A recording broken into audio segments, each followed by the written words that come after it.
That's what we're doing. That's what we're doing. That's what we're doing. Y'all not gonna leave me out of this. I told you. All right, His now. shoulders. She All said, right. All right. And I heard y'all with the bankheading. I know what's going on. I see what's going on. I see what's going on. Welcome back with Sister Circle Live. Of course, we are joined at the table by the very talented and handsome Dondre Whitfield from Owns Queen Sugar. Yes. And we have him in the hot seat, and we're talking men and relationships, and we want to get his take on a few things. Yes. Come on with it. Well, you know, you said something amazing during the break, and he is going to share that with you all. But I want to talk a little bit about security. Being secure in a relationship. You and your wife both are actors and actress. She is. Right. How do you handle those steamy scenes where you're getting close or intimate with someone on camera? Well, the first thing that I do is whenever I'm doing that on screen, as I'm currently doing on this show, the first thing I do is call my wife. Even though she knows what's coming, the first thing I do is call her and say, "Hey, sweetheart, that scene is coming up, so I just wanted you to know that, you know, that's what I'm doing today, and, you know, and then once that's over, hey, I'm done." I am an actor who has, first of all, what you need to do is you need to place boundaries on everything. Boundaries are a great thing. Yes. Boundaries protect you from not only yourself, but other things around you. So the first thing I do is speak to an actress to say, here's what I don't do. Right. I don't do tongue, right? So so you fake it? I'm like, yeah, there are many things. So if we were in the bed and we're supposed to be acting like we're actually lovemaking, we don't actually do that thing. Right. So we're actually faking everything. Right. So Not just yes, I parts do of it. fake that.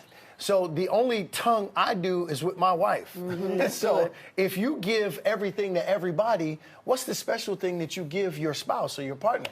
So you have to place boundaries on everything and then properly communicate everything that you're doing as you do it. That's out of respect for your partner. What do you say to men who don't understand exactly what it means to be a man? Well, it's very difficult. First of all, it's difficult to explain this to what you're probably referring to is what I refer to as grown males. There's a huge difference between being a grown male and being a man. Somebody ought to shout it. There. So every Talk to us about that difference. Okay, yes. so every man that you meet is a male, but not every male that you meet is a man. Hello, somebody. So your man, the man that you meet is about his conscious knowing that he has been sent here to be a servant leader. So you all come first. So whenever you come in the room, you don't have to ask a man whether he is a man or not. He will show you who he is based on what he does. So a man comes in the room to say, sister, you need me to get that? I got that. No, put that down. I got that. Grown male walks into the room looking to serve himself first. A grown male. A grown male. It's a So difference, a guys. man looks to be of service. A grown male looks to be served. Oh, my God. Listen, you got. I'm almost about to walk off this stage. I gotta leave. I don't know what else to do. I need you to, no, seriously. Yes. This is the And I real think thing. a lot of women are in relationships with grown males. and in marriages with grown Males. males. And then you end up getting divorced because you were in a marriage with a grown male Exactly and that. not So- a man. Exactly that. So here's what I Okay. want you to think of. All right. Think of yourself. Think of yourself in a relationship, in a home, in a bed with a boy who is 15 years old, who just took over the body of a 35-year-old male. That's really what that equates to. Yes. Wow. Go ahead. No. Come on. Iyanla Vanzant said one Yes. time, which really resonated with me.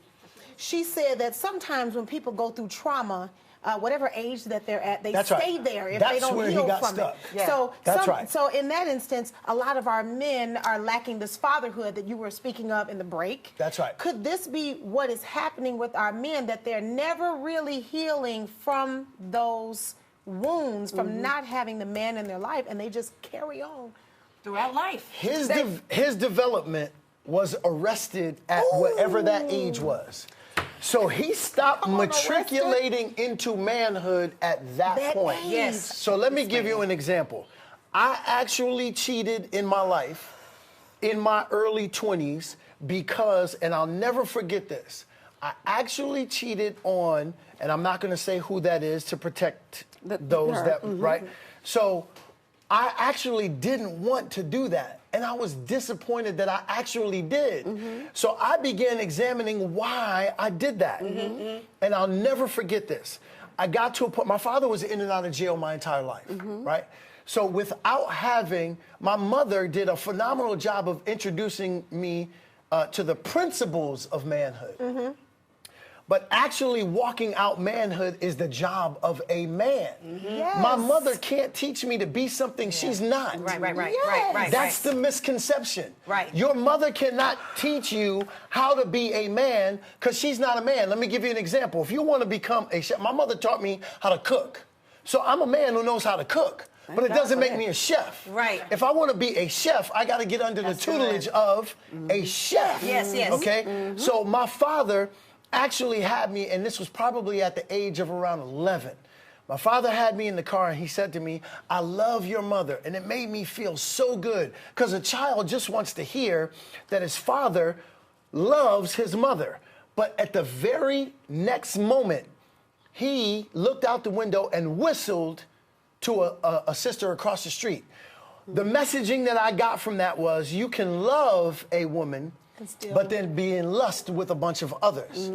So what that taught me was this behavior is okay. If that's good for my father, then that's what I should be doing too. So at what point did you say, I can't live my life like this? I can't be a cheater. I can't be a deceiver. I can't be someone who's going to betray someone's trust. At what point did that light bulb come on for you? I'm going to tell you, the moment that it came on in parts.